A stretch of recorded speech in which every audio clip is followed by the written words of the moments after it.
What's up, guys? Today I'm gonna show you how to remove your airbags for F150s. This one is a 2013 Ford Raptor, but it's the same thing with the regular F150s.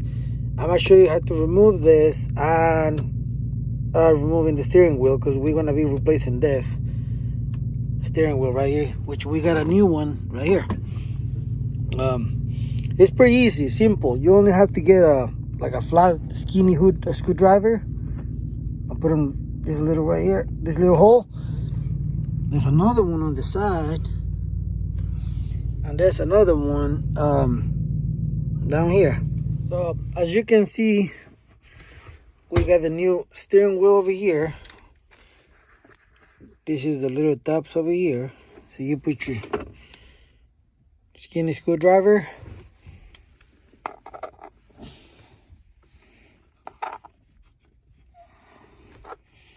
like this.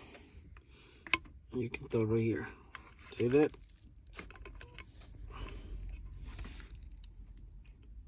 Just push it in.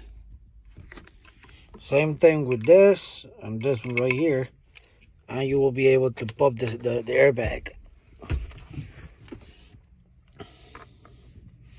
So we go right here.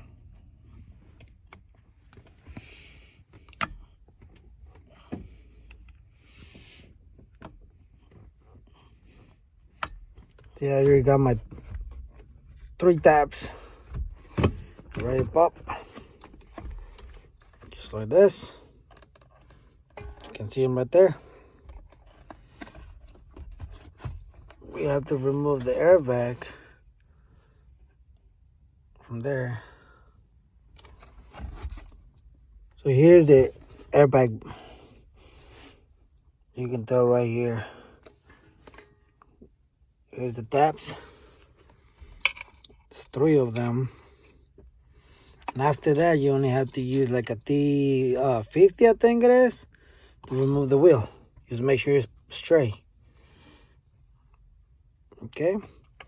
Let me replace this steering wheel, and then I'll show you how to put this back in place. All right. So I got my airbag all connected. After that, you only have to push it like this. That's it. That's your steering wheel and your airbag back in place. Alright, guys. Thank you for watching. Subscribe my channel. Hit like. And any comment, any question, just let me know. See ya.